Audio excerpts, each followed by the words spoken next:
انس رضی الله تعالی عنہ فرمایي وی کله چې نبی علیہ الصلوۃ والسلام مدینه منورې ته راغی نو زما مور ام سلیم رضی الله تعالی عنها زه د لاس ونیوم زه په دغه وخت کې د لاسو کالو ما زما عمر لس کالو ما سره د اغوستو کپړې نه وي ما ته یاد دي چې مور مې د خپل سر مې لپټه راکوزه کړه نو نیم مې مال لنګ وخو او نیم دې سره واغس نه زما پر سر ور واچم داغه لپټې نه نیم نه ولا داسې لنګ وخو او نیم لپټې داسې داغه نه واغس پر سر ور واچو نه زه د لاسو کالو ما چې بو واستم د نبی علیہ الصلوۃ والسلام قاله زما مور نبی علیہ الصلوۃ والسلام ته فرمایل د الله پاک پیغمبره زما د بچي 19 نو خو انس رضی الله تعالی عنہ کنه وی زما د بچي 19 کې د مینې نه ورته د تصغیر لفظ استعمال کو وی زما د بچي 19 پستا خدمت ته وی د نس تعالی چې زما مور می نبی علیہ السلام خدمت ته وقف کړم یو ځل نبی علیہ الصلوۃ والسلام راته فرمایل وی انس لا شغل پلان کې کارو کا ما ورته چې زین کو ما شو کنه انس کالو ما ته انس په پلان کې کار پس لال شغل وکا ما ورته چې نه کو نبی علیہ السلام ته ورخو دي په خپل ورته دا په فضل کې مې چې زم پس کومای په خپل ورته چې نه کوم نبی علیہ السلام مسکته شوی خندل اسراته نه دا نبی علیہ السلام اخلاق مبارک کا نبی علیہ السلام او خندلو وی روان شوم وته ما په کار پس روان شوم نبی علیہ السلام راته ویل خبره مې ته چې نه کو چې په لار راتلم ماشومان لبي کولی په کوڅه کې زه دا وی سره په لبو باندې شوم ورکیو دا غي سره په لبو شوم نبی علیہ السلام چې په کم کار پس نه کړم هغه نه ویر شو هغه نه ویر شو نبی علیہ السلام چې ټیم تیر شو چې انس قرانه په ما پس را روانو ما دا ور سره لبي کوي شغل ما په سر چا لاس کې خود اجلاس کې چې ما د شو کتل نبی علیہ السلام ولاړ دی زه په دې مو یریدم چې تاسو په کار پسې نه کړو ما کارو ما نه ورشه دي چې زه وره په دې د ذکر نبی علیہ السلام مسکه شو په خندا شو په خندا شو چې وای خندل زمانه یاره لاړه ما ته چې انا کم کار پسې ملګری کوي او کنه کوي ما ورته الله پاک پیغمبر لاړم پسې وسی کومه انس رضی الله تعالی فرمایي ویما د نبی علیہ السلام لس کال خدمت کړی دی ویما ته نبی علیہ السلام په دې لس کال کې اوس قدر نه کړی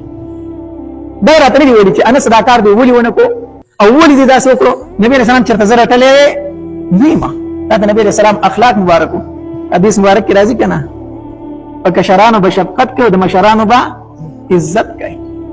شفقت دا ده کنه زه نبی علیہ السلام چرته ټلې نه مچانه داسې ولي وکړو ځکه په دې رټلو باندې په ماشوم باندې ډېر اثر پریوزي ها رټای ما کاریګ ورته ما بدی ردی ورته مو وایا چې ستا سره کینې او ښه په طبیعت باندې دا ماشوم دې په مینې محبت په وکړو بچی داسې کوه او داسې مه کوه رټه ما هغه کنځلې او بربادي ورته مه وایا داسې زنانه داسې که نه الله دې زموږ په حال رحم وکړي بچي چې ساري سکول ته لېږي نو په کنځلو په وینا باندې به یې د کور وباسي هسې دا بچی چې سکول ته لاړ شي ده په دې ذهن بسئ ټول هغه په سکول کې تیر هغه د مور په کنځله په برباد وته وي د کور نه نو ماشوم د کور نم خفوزي په سکول کې بیا د سکول کار هغه په کومه طریقه باندې وکړي واپس راشي بیا د مور برباد دی او کنځلې دی چې تا د مینې محبت خبره وته نشته دا د ماشوم په تربیت ډیر ناکار اثر پرې باسي یاد وساتئ ماشوم ته بکاریږي نه بد ردی به وته نه وای ها په مینې محبت باندې پوه کوه دا رنګ ماشوم به د نور ماشومانو په مخ کې نه کنځي نه کاریږي به ورته خپل زوی ته د پوه ورکوي د دوستانو د یارانو په مخ کې ورته مه وایي چې دې سکای دا خب بګړاو طرف ته بچي بیایي کور کې ځان له پوهه الله کوم خبره نه کوله خبر رانه بل طرف ته لاړه انس رضی الله تعالی فرمایي ما د نبی رسول الله لس کاله خدمت کړې لس کاله خو نبی رسول الله ماته اوف قدر نه کړې دا راته نه دی ویل چې انس داسې دی ولي وکړو داسې دی ولي ونه دا د ماشوم تربیت د انس رضی الله تعالی سره څومره مینه وه انس رضی الله تعالی فرمایي مور مې والا کجوري راکړي چې انس دا د الله پاک پیغمبر لوسه چې دا کجوري وخوري ما کجوري راوغستې چې کور ته رالم ما وی چې نبی علیہ السلام څه شو وی چې پلان کې درځي له په دعوت باندې تلغه د ډوډۍ دعوت ورکړو الته تللی دی زه پسې الته راړم نبی علیہ السلام ډوډۍ ته ناستو ما ته وی چې انس راځه زموږ سره کېنه راځه به چې موږ سره ډوډۍ وخوره زه د نبی علیہ السلام سره ډوډۍ ته کېناستم نبی علیہ السلام ته مې کتل نبی علیہ السلام بچ بسالن کې نونۍ پوری کوله کنه د کدو دا ټنګې را پکې کته نبی علیہ السلام کدو ډیر زیات خوخه ډیر زیات خوخه نو بسالن کې د کدو دا ټوکړي راټولول او دا د خوړي انس رضی الله تعالی فرمایي بیا زه شو ما بسالن کې د کدو ټوکړي راټولول نبی علیہ السلام ته مخې ته کېږي نبی علیہ السلام بخوړي دومره بیا د نبی علیہ السلام د سنت محبت او د انس رضی الله تعالی عنہ دومره محبت او چې هغه به چې کله کدو تکې نه است کنه نو دا به ډیر په شوق او په مینه خوړو کدو سره به ډیر زیاته مینه ساتل انس رضی الله عنه نو کله ورته وی اے کدو ته مې دسی نه خوښ چې اسې مې خوښي ته مې د دې وجه نه خوښ چې ته زما د محبوب خوښ وي ته مې د دې وجې نه خوښې چې ته زما د محبوب خوښې یې که ته مې ځکه خوښې دومره بیا د نبي علیه السلام د سنتو تابعداري کوله اوبه یې راواغستې یو ځل نو په 3 بوټو وڅکلې صحابه کرامو ته وفرمایل دا اوبه مې ځکه په 3 بوټو وڅکلې چې زما پیغمبر به اوبه په 3 بوټو وڅکلې په 3 ساګانو وڅکلې ځکه زه دا اوبه په 3 ساګانو سره څکم الله یو ځل ورته د انس رضی الله عنه ته وایي وایي د الله پاکه پیغمبره زه غواړم چې په میدان محشر کې ته زما الله ته سپارښت وکړې زه غواړم چې په میدان محشر کې الله ته زما سپارښت وکړي نبی علیه الصلاة والسلام ورته وفرمایل یا انس ضرور به دې سپارښت کوم الله ته ضرور به دې الله ته سپارښت کوم وایي د الله پاکه پیغمبره نه په میدان محشر کې به زه تا ګورم کوم ځای به ډېر خلک وي ته به کوم ځای یې نبی علیه الصلاة والسلام ورته وفرمایل وایي انسه زه به په حوض کوثر باندې ولاړ یم ما به هلته ګوره حوض کوثر ته به ځان را رسوي انس رضی الله عنه فرمایي د الله پاک پیغمبر هلته به څه ګورې هلته به ولې ولاړې وایي انس زما امتیان به په میدان محشر کې تږي شوي نو اوبه به پرې نه څښومه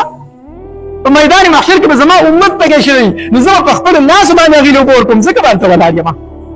وایي ښه نو که هلته مې ونه موندې د الله پاکه پیغمبره بیا به درپسې چېرته ګرځمه وایي بیا مې د میزان سره ګوره کوم ځای کې چې اعمال تلوي کېږي که نه هلته مې سیکو زه به هلته ولاړ یم د الله پاکه پیغمبر هلته ته څه ګورې هلته به ولې ولاړې وایي ځکه چې زما د امت اعمال تلوي کېږي چې زه الله ته جاړم او دعاګانې کوم زما د امت اعمال تلوي کېږي چې زه الله ته سپارښت کوم الله ته دعاګانې کوم الله ته جاړم چې الله زما د امت نیک اعمال پوره کړه الله انس رضی الله عنه فرمایي د الله پاکه پیغمبر کو د میزان سره دی ونی نم بیا به درپسې چېرته ګرځم وایي انسه بیا به د پولیسرات سره ولاړ یم بیا به د پولیسرات سره ولاړ یم د الله پاکه پیغمبر هلته به څه کوي وایي خپلو امتیانو ته ګورم او دعاګانې به ورله واړم چې الله په دې پولي واړوه الله په دې پولیسرات یې واړوه وایي انسه په دې 3 ځایونو کې به زه تا ته خامخا میلاوېږم د دې 3 ځایونو علاوه بل ځای به زه په میدان محشر کې نه یم بیا په دغه 3 ځایونو کې به زه خامخا یو ځای کې ولاړ یم ځکه زه به د خپل امت په غم کې ګرځم په میدان محشر کې الله دا د صحابه کرامو اخلاق دا د صحابه کرامو تربیت دا د صحابه کرامو د نبی علیه الصلاة والسلام سره مینه محبت او عشق د نبی علیه الصلاة والسلام سره چې نبی علیه الصلاة والسلام صحابي لیدلی دی چې هغه کدو خوښ د په خپل ژوند کې د ټول نه محبوب څیز کدو ګرځولی دی زما د نبی علیه الصلاة والسلام سره عشق دی محبت دی په سود باندې نه یم په جوارۍ باندې نه یم په حرامو باندې نه یم په پراډونو باندې نه یم په پردۍ پوله باندې نه یم په پردي پټي باندې نه یم او ساما زه عاشق رسول یم زه خو د نبي علیه السلام سره مینه ساتم زموږ په حالت باندې افسوس پکار دی څه پکار دی افسوس پکار دی